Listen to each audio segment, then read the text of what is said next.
চট্টগ্রামে দুদকবার অভিযান চালালো বিআরটিএ কার্যালয়ে। এ সময় দুদকের উপস্থিতি জেনে ভুক্তভোগী অনেকে ছুটে আসেন হয়রানি, অনিয়ম, দুর্নীতি সহ নানা অভিযোগ দিতে। কয়েক ঘণ্টা ধরে নানা কিছু খতিয়ে দেখে এসব অভিযোগের সত্যতা পায় দুদক। দেশের স্থাপনায় গুরুত্বপূর্ণ ভূমিকা পালন করে বাংলাদেশ সড়ক পরিবহন কর্তৃপক্ষ বিআরটিএ। তবে দীর্ঘদিন ধরে সংস্থাটির সেবার মান নিয়ে আছে বিস্তর অভিযোগ।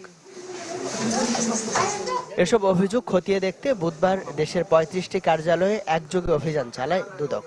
তারই অংশ হিসেবে চট্টগ্রামের নতুন পাড়ায় বিআরটিএ কার্যালয়ে অভিযানে যান দুদক কর্মকর্তারা। তাতে এখানকার ৪ কর্মকর্তার বিরুদ্ধে ওঠা অভিযোগ সহ তদন্ত করেন বিআরটিএতে হয়রানি, অতিরিক্ত অর্থ আদায় সহ নানা বিষয়ের।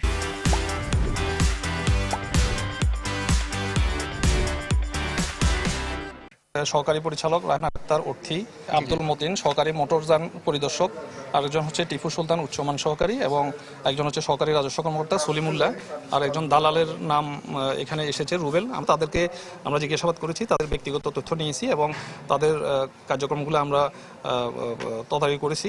তদন্তে এক পুলিশ সার্জেন্টের স্ত্রীর নামে অ্যাম্বুলেন্সের লাইসেন্স নিয়ে মাইক্রোবাস হিসেবে চালানোর প্রমাণ পাওয়ার কথাও জানায় দুদক, যদিও তা অস্বীকার করেন ওই পুলিশ কর্মকর্তা। অ্যাম্বুলেন্স কিনে ওইটা অ্যাম্বুলেন্স হিসাবে লাইসেন্স নিয়ে উনি রেজিস্ট্রেশন নিয়ে সেই অ্যাম্বুলেন্সটা মাইক্রো হিসেবে উনি ব্যবহার করছেন। তো তৎপ্রেক্ষিতে আমরা রেকর্ডপত্র কালেকশন করেছি এবং আমরা তথ্য নিয়েছি এবং আমরা সার্জেন্টেরও বক্তব্য নিয়েছি। তো এটা সত্যতা পেয়েছি, তিনি এটা অ্যাম্বুলেন্স হিসাবে এটা নিবন্ধন নিয়ে এটা মাইক্রো হিসাবে ব্যবহার করেছেন। এটা সম্পূর্ণ উদ্দেশ্য প্রণোদিত। আপনারা মিডিয়া আছেন, আপনাদের কাছে হচ্ছে যে আকুল আবেদন, আপনারা সত্যটা বের করেন, এই ঘটনাটা কেন ঘটছে।